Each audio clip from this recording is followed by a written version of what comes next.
What is up, guys? I'm Sos Williams, aka TheSwolefessor, here to educate you on health, fitness, social well-being, and you guys are about to see clips from both day 4 and day 5, so that way you've seen what all the days look like on this current mesocycle, which is actually about to end, so it's perfect timing. But the main thing that I want you guys to focus on, the main thing I'll be talking to you about during these clips, is the importance of adequate training volume and progression of total workload across not only the big 3, but all of my lifts and all my accessory work, and how that's helped me to build some muscle mass over this past year, despite the fact that I've mostly been at maintenance, been in a surplus here and there, but mostly at maintenance, but how just the stimulus of training with the amount of volume that I have and focusing on progression total workload, how that has allowed me to build a little bit of muscle mass, despite the fact that I'm only pretty much weighing like 2 more pounds currently than what I did last year, which you guys can see the difference in the thumbnail. I also have that on screen right now.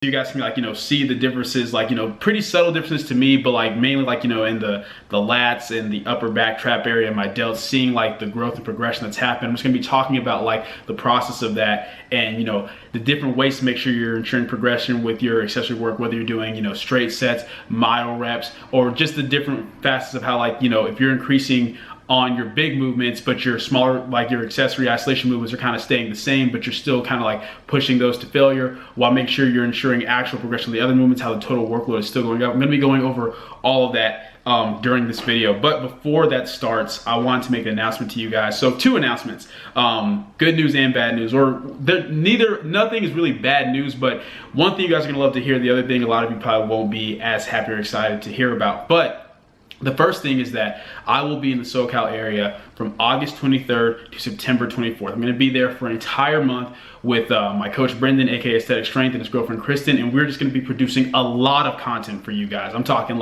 informative YouTube content. We're gonna be doing a podcast, a lot of social well-being stuff, lifestyle stuff, and when I say lifestyle, I mean the typical lifestyle, but I mean talking about important factors and aspects of life that kind of go beyond just the gym and fitness. It's gonna be a whole month of just a lot of content for you guys. We're still working the details out right now, but we kind of have a schedule and idea of what we're gonna do, what we're gonna be recording when, and it's just gonna be great. It's gonna be awesome. I'm really looking forward to it. I know he's really excited, looking forward to it. I believe he's already mentioned on his channel a couple of times, and this is me mentioning it on mine. But yeah, so you guys be on the lookout for just a crap load of content during that period of time on both my channel and his. And I'm so stoked. I'm pumped. I get excited just thinking about it. One, just being away in a different area for that long, and 2, just the all the stuff we're gonna do for you guys. I feel like it's really gonna make an awesome shift, just in this crazy industry. And those of you who are already watching us, I know you guys are gonna love and enjoy it. As for the not quite as quote-unquote good news, I'm no longer doing USAPL Raw Nationals, and until further notice, I pretty much am done with the USAPL, excluding coaching my clients that participate in USAPL meets and coaching the UNT powerlifting team, which participates in USAPL meets. I can't stick with it anymore, guys. So there's been a lot of things going on, especially the last couple of years. And I explained to you guys before how the reason I got involved in the USAPL, the reason I chose the organization, is because I got involved in powerlifting when I was in college about 2 years ago. So for that reason, that's, if you're in college and you're collegiate nationals, stuff like that, that's through the USAPL. If you're on a college team, you're gonna be in the USAPL organization. But speaking very bluntly, guys, to me, the organization is just too much corruption. A lot of poor choices that do not take into consideration the actual athletes, and just a lot of things that just show a lot of greed and them being money hungry. It's the amount of money that we already have to spend on these meets, for traveling and paying for the meets, stuff like that is already there. But with anything, you guys know how I feel. I can't continue to support something that I feel is morally reprehensible or wrong. And to be a part of an organization that does not put the athletes first, the athletes which bring in the money, which bring in the exposure, is just crazy. And a lot of things, there's different examples I can go into as far as decisions they make, as far as where they host nationals or where they host worlds, and just different things like that. But as of right now, the most recent thing that has just been the last straw for me is that we are not going to be able to bring our own cameras to take pictures and record and stuff like that at nationals, which aside from just affecting me as a YouTuber, it's the fact that for anybody that wants to go there and like, you know, record their own stuff, take their own pictures for their own personal Instagram so that they can share their experience with their friends, family, whatever.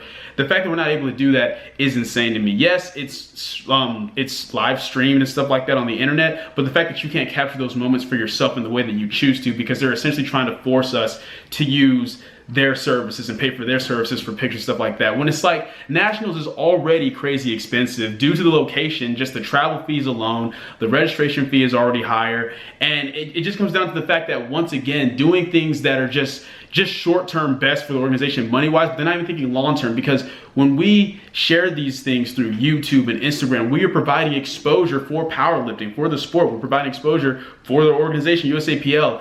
And that's just one of many things. I'm not going to get into a lot of it right now, but that I just don't agree with. And I can't continue to support an organization that, in my mind, doesn't care about its members. And that's how it comes across. And ultimately, guys, I love powerlifting. I want to hit PRs and have a fun time at fun meets with fun people. It's about the experience for me. I'm not a top 10 powerlifter. Like, I wouldn't be in the prime time for Nationals. I'm like number 58 out of 885 people in my weight class in the nation, right? Which isn't bad by any means. But the point is, for me, going to the Nationals was twofold. One, to, you know, get the 450 Wilks. My best Wilks currently is a 441, so get the 450 Wilks so I could go to the Arnold. And then after that, I was pretty much going to kind of chill out with, you know, USAPL powerlifting meets anyway, because after Nationals and the Arnold, what else is there other than continue to do it? And then beyond that, the secondary reason was to take you guys with me, take you guys through the experience of what, you know, the national level meet was like at the USAPL. But if I can't do that, if I can't record that for you guys, if I can't share that with you guys on my channel or on Instagram in the way that I want to do it, then it's just like any other meet for me, because I'm not in the top 10. It's just a big glorified meet with way more people that's way more expensive, and there's no benefit or reason for me to do it. Even if I go and get the 450 Wilks and go to Arnold, I have no guarantee or benefit that I'll be able to, you know, record how I want to at the Arnold. And even if I can, guys, beyond just that, it's not just about this one thing. Like I said, there's a lot of stuff. It just comes down to the fact that even though I'm not like a big name in fitness or big name in powerlifting, that I want to make a stand for what I think is right. And I'm not going to continue to support an organization that I feel just is doing too much wrong, too much corruption, too money hungry, don't care about the members, don't care about the athletes. So yeah, I'm no longer doing Raw Nationals. I'm trying to figure out with Brendan and Derek as well, because I believe he's making the same decision as I am. We're trying to figure out like what meet we want to do. If we still want to do a meet in October, so we can kind of keep the programming on point with how we've been doing it, to do a meet around that time. But yeah, that's pretty much it, guys. I'm not doing USAPL Raw Nationals. Like, it sucks. I was looking forward to it. I was looking forward to the experience. Looking forward to lifting, you know, with Derek and Michael and Russ, and just, you know, just meeting people who I've interacted with through social media. It would have been a fun time, but it's just not worth it for me. There's no point. If I can't share the experience with you guys, then that takes away half my reason for even doing it. And the other half just isn't worth it, in my opinion. So yeah, this announcement's kind of longer than what I expected it to be, but that's pretty much it, guys.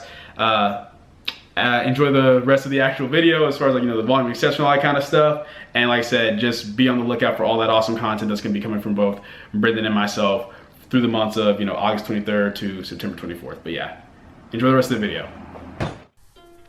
Alright guys, so before I start breaking down everything as far as like, you know, the accessory work, the different ways to go about progressing on it, the total workload, I want to clarify something with how my days are set up. So right now you guys are seeing my bench volume focus day. So the way that it goes, guys, is day one on my mesocycle for each week. So my microcycle is broken down like this. Day one is squat and deadlift intensity focus day.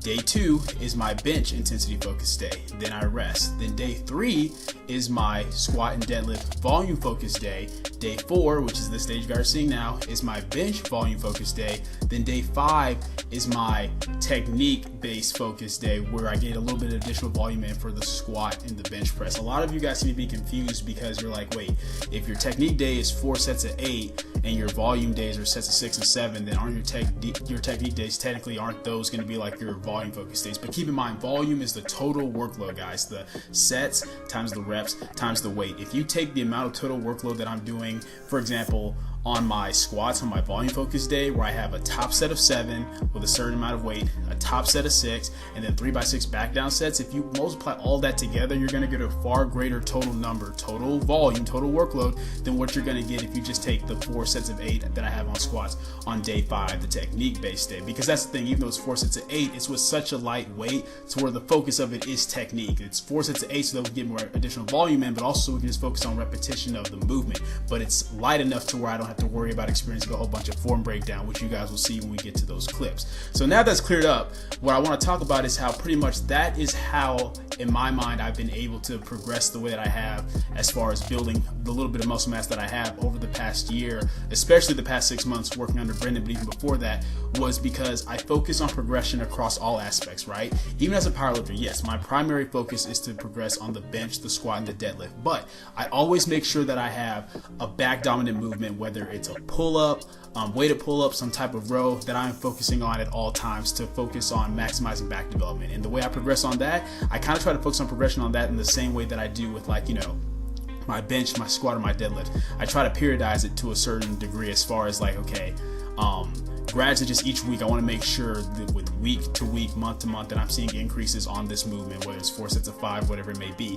If it's something that's more like a machine-based back movement or like a higher rep-based back movement, maybe like a cable row, I may start off with, you know, a certain amount of weight for 4 sets of 8, and then eventually make that 4 sets of 10, then 4 sets of 12, then 4 sets of 15, and then go back to 4 sets of 8, increase the weight, and repeat the process that way, right? And then I do the same thing with making sure I have a vertical shoulder-based movements, you know, whether it's dumbbell shoulder press, barbell overhead press. In my case, it's almost always dumbbell shoulder press, just because with the barbell overhead press, trying to, you know, progress on that too frequently while also progressing on the bench press can be very hard. So the dumbbell shoulder press allows me to still get some total workload, overload the muscle group in that way with the overhead movement without just taxing my nervous system quite as much the way the barbell overhead press does. So in terms of like my accessory work outside of that, right? Because, you know, outside of having a shoulder-based movement and then a back-based movement, and then of course the bench squat and the deadlift, there's lots of other accessory work. There's, you know, my isolate movements such as tricep pull downs, barbell curls, and then there's like, you know, like I said, you know, machine-based work such as like these single arm lat pull downs that you guys see right now. Now, based upon how I progress on these is kind of based upon how Brendan sets it up. Usually what he does with, like on certain days, like on this day, you guys notice it's just going to be straight sets. Like on this day, I believe it's 4 sets of 12 single arm lat pull downs. So what I'll do is he has it set at a certain RPE. So if it's like, say, RP7 or RP8, for example, whatever it may be, is I'll make sure that I focus on using a weight that I can hit for the, you know, sets and reps with that load. And then what I'll do is over time, when I'm able to add weight, even if it's only 5 pounds, but keep it true to the RPE, I'll do so. So just like with any other movement, it's just almost in a sense with these basic linear progression, I stick with that weight for as long as I can and keep it true to the RPE. And when I'm able to add a little bit of weight to it, then I'll do so. So right now you guys see that I'm doing like, you know, 50 pounds for my 4 sets of 12 on a single arm lat pull down at the prescribed RPE.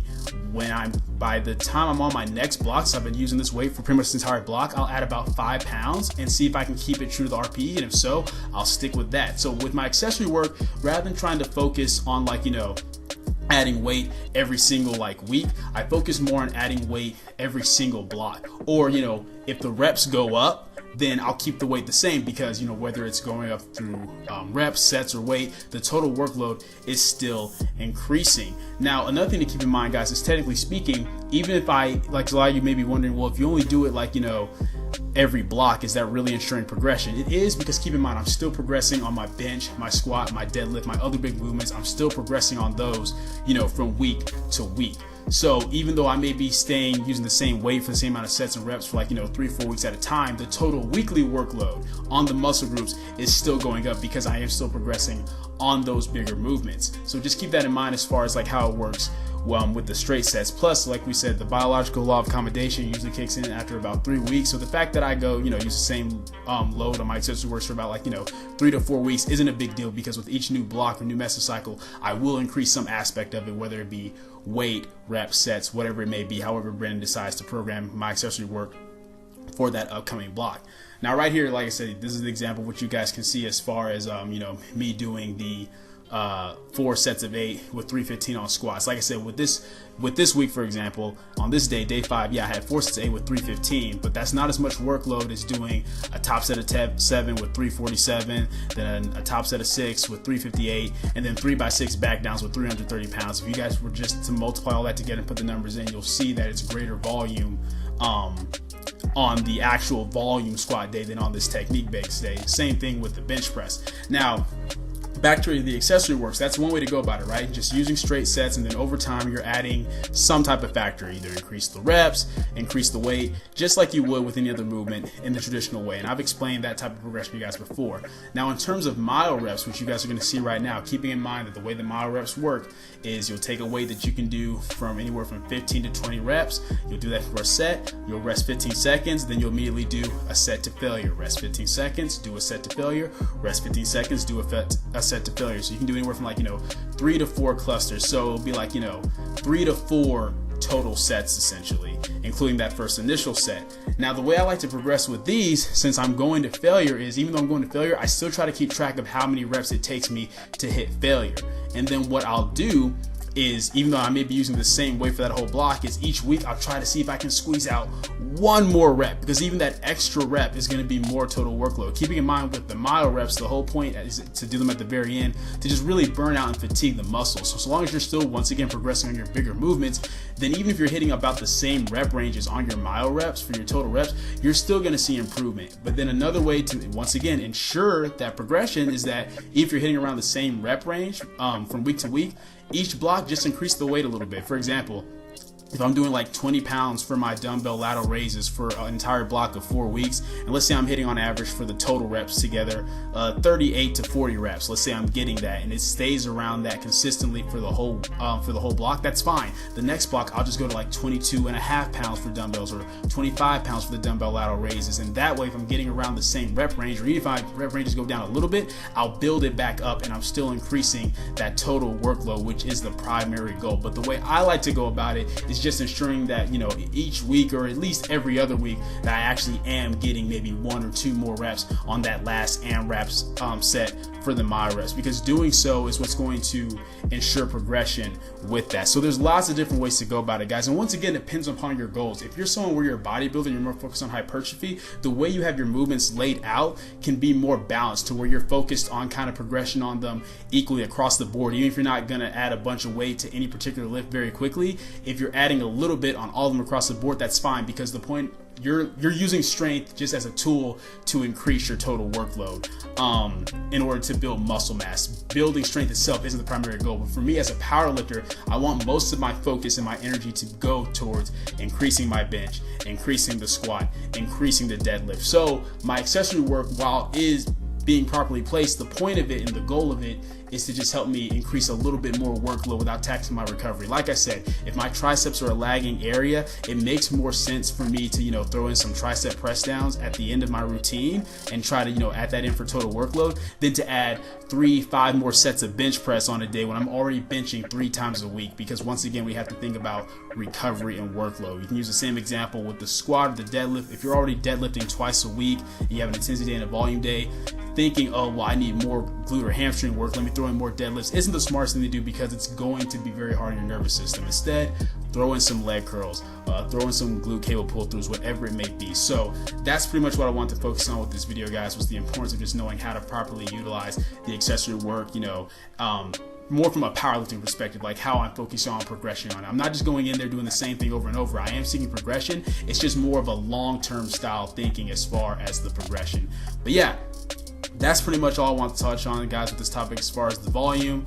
Once again, yeah, I will not be doing Raw Nationals 2018 until further notice. I will not be participating in USAPL meets. It's just the fact, guys, that there won't be a change until people start standing up to create the change. And even if nobody else stands up to help create this change, other than like Derek and myself, it comes down to the fact that I have to do what I feel is right, and I want to support organizations that I believe are doing what they think is best for the athletes. But yeah, that's pretty much it for the video, guys.